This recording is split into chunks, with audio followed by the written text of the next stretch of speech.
السلام عليكم ورحمة الله وبركاته. اللهم صل وسلم على سيدنا محمد وعلى آله وصحبه أجمعين. البنات كما كتشوفوا راني مشيت متقدة لأنه عندي واحد التحدي الصراحة صعب جدا، وهو طاولة إفطار ب10 الأورو فقط. وهذا التحدي هذا عملته مع قناة أم جنان الجبلية اللي كتبان لكم دابا، وكنطلب منكم فضلا وليس امرا تدوزوا لقناه ام جنان وزوروها وشوفوا الفيديو ديالها حتى هي، وجزاكم الله خيرا. دابا كما كتشوفوا انا في السوبر مارشي، يعني مشيت الاول للجزار ودابا مشيت للسوبر مارشي، والصراحه الغلا بزاف لانه 10 أورو يعني جابت لي اشياء بسيطه. مثلا هاد الزبده ب 69 سنتيم، كيلو د الطحين ب 39 سنتيم، جبت واحد التحليه ب 29 سنتيم. هاد السوبر هذا كنت جبت واحد العصير واضطريت اننا نزولو.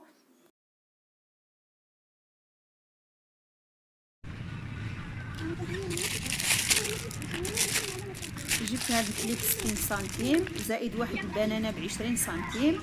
البطاطا البنات ما جبرتش رخيصه، اللي يعني كتباع بالخنيشه، اما الخنشه كيلو اما 2 كيلو. هذه الخنشه ب 2 أورو 29 والكيلو ب 92 سنتيم. وكما كتشوفوا انا يعني قسمت الفلوس ديالي على حساب، المهم على حساب السخره كامله، وشريت يعني شريت الخنشه وهزيت 600 غرام من هاد البطاطا على حسب الفلوس اللي عندي. جبت هاد الجبن ب 49. السلام عليكم بنات، وها القفاد اللي شريت السخره الجزار. عندنا هنا الدجاج بأورو 68، وعندنا فريسه بأورو 29. كنت شريت التمر ولكني اضطريت ان نزولو لانه فات لي بزاف، لانه بأورو 29. وها الحساب هو 2 أورو 97 ما بين الدجاج وفريسه. وها الدجاج ها هو، شريت 2 فخدات.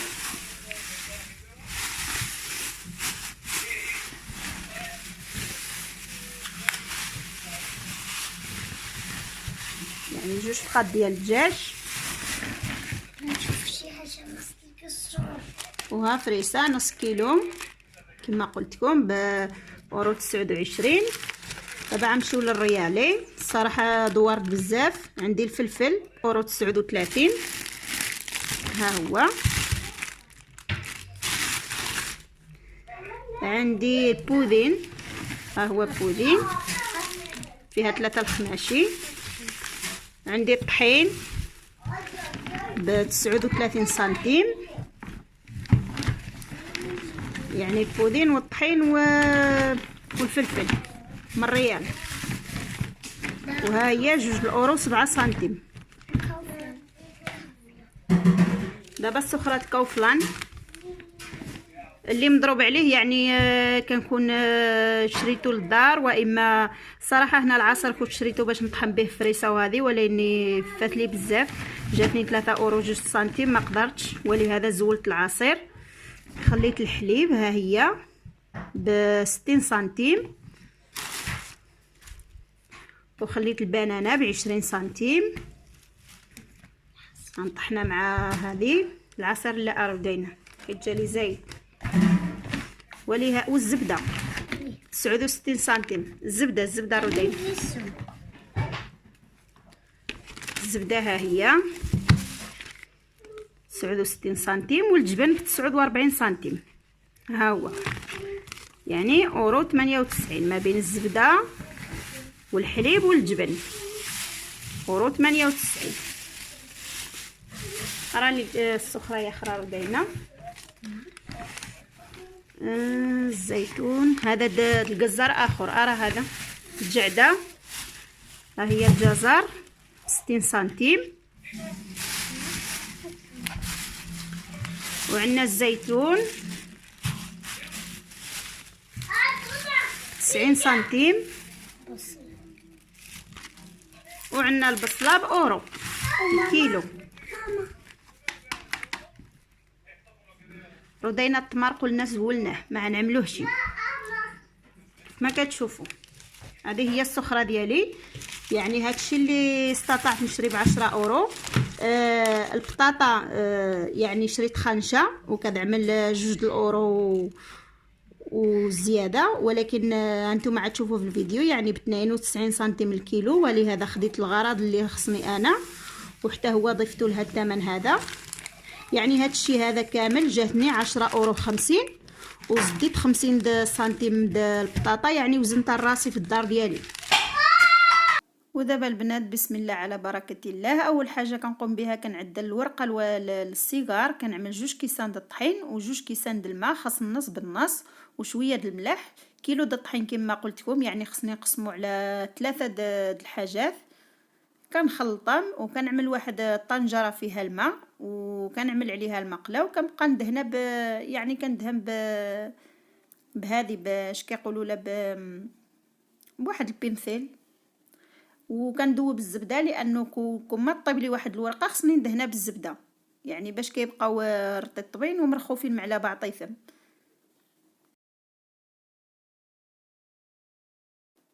الطريقه ده الورقه الصراحه كنعدلها الوالده ديالي زمان، وهي ما كانش كنعمل الماء لتحت في الكاميله، يعني كنقي المقله ديريك للنار. وكما قلت لكم كدهنوها، كون ما تزولوا وحده خصكم تدهنوها بالزبده. وفي نفس الماء اللي عندي تحت هذيك يعني استغليت وقيت البطاطا ديالي تما تغلى. ودابا كندوز نقسم الخضره ديالي، خصني نقسمها على 3، يعني على حساب الصبه وعلى حساب الرغايف وعلى حساب السيجار.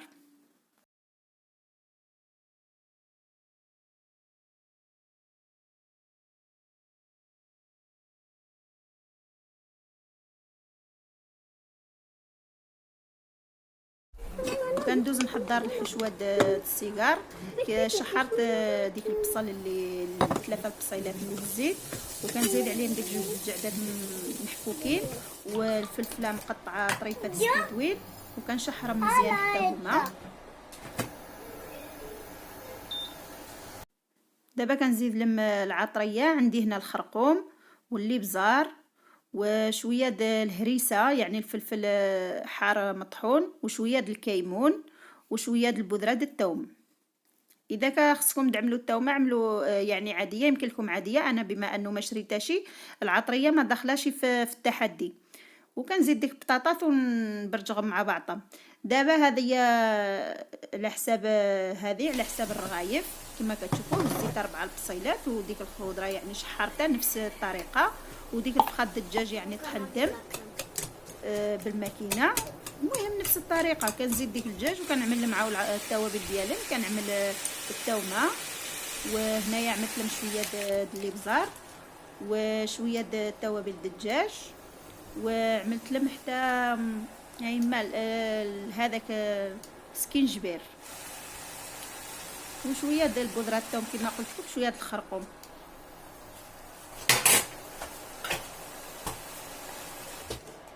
والزيتون ديالي كنقسمو على 2، هذيك الحشوه د البطاطا وهذه الحشوه د الدجاج، يعني كنقسم ديك الزيتون على 2، لان الحشوه د الدجاج غندير فيها الرغايف، والحشوه د البطاطا السيجار.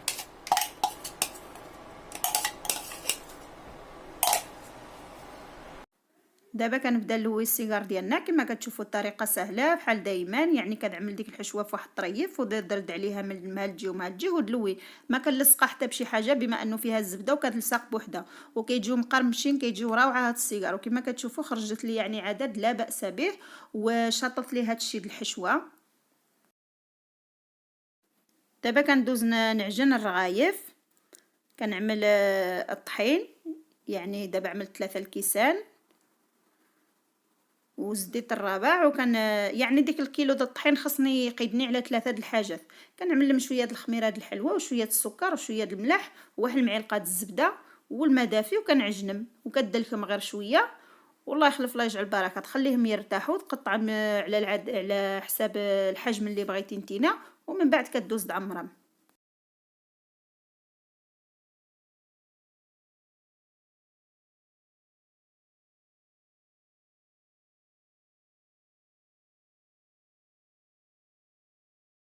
دابا كندوزو نعمرو الرغيفات ديالنا. ديك العجينه كنطلقوها حتى كيبقى يبان لنا سطح العمل. كندهنوها بالزبده غير من الطريفات، وكنعمل الحشوه هنايا في الطريف بحال طريقه السيجار. والمهم هما عندي مربعين شويه، يعني ماشي طويولين. المهم كطويوهم هايدا كما كتشوفوا. الحشوه كنعمل فيهم بزاف، ما كنعملهمش يعني خاويين.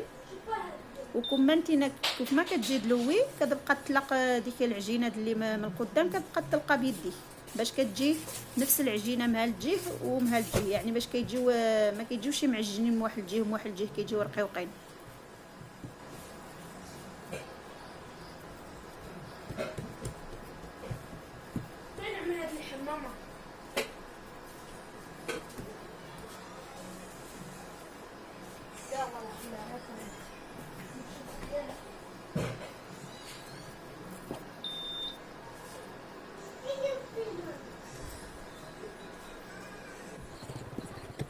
وهنا كنعاودكم وحده اخرى بالكاميرا بالزربه.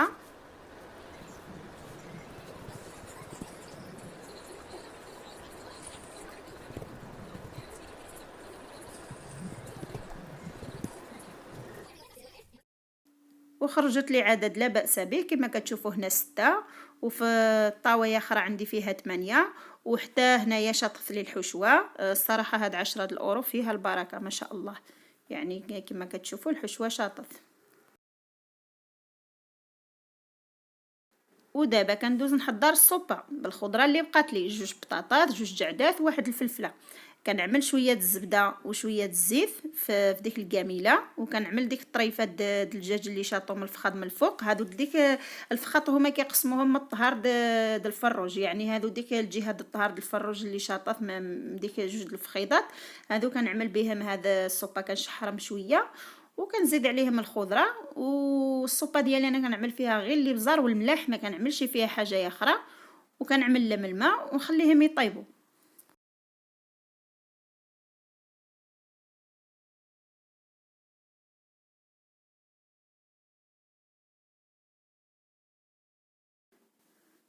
كنزيد لهم شويه القزبر والمعدنوس ونشود عليهم ونخليها طيب.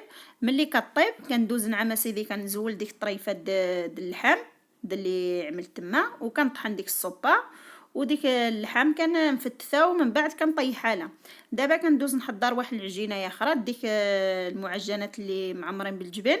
كما كتشوفوا عملت واحد النص الكاس فيه الزبده والزيت، وعملت النص د الماء والنص د الحليب وشويه د الملح وشويه السكر وواحد المعلقه الزبده والصفا بيض.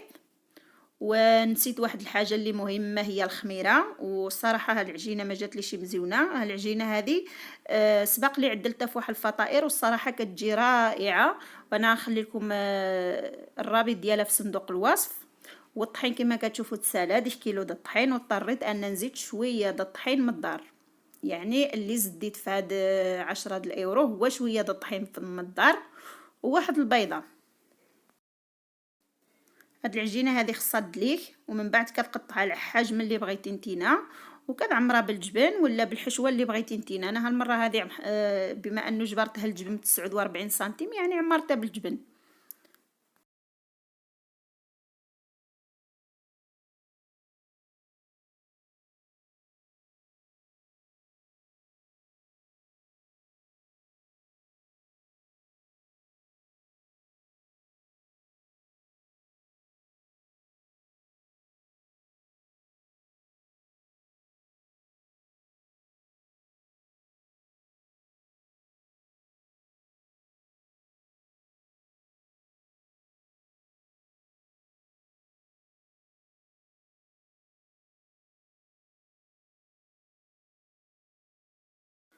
وديك صفار البيضات كنعمل له شويه الزيت وشويه الحليب، وكندهن به الفطائر والرغايف.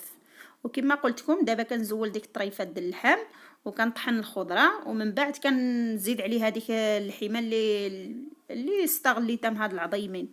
كما كتشوفوها دابا كنزيد عليها وكنخليها هذه بكمالها. ودابا كندوز نحضر التحليه ديالنا. كنعملها الخنيشه هنايا وكنزيد عليها العدد د الحليب، يعني ديك لتر د الحليب قسمته على العصير وقسمته على البودين، وعملت واحد النص د الكاس ديالو في ديك العجينه، وكنحركو على النار يعني، وكنزيد له شي 2 المعالق السكر. هادشي هذا على حساب شنو مكتوب في الخنيشه، العدد اللي مكتوب خصكم تسيقيو عليه. ودابا كندوز نحضر العصير ديك فريسه ديالنا اللي شريت، وديك البنانه اللي ب20 سنتيم، والباقي د الحليب اللي بقالي، وكنطحن العصير ديالنا. وهنا ساليت المائده ديالي.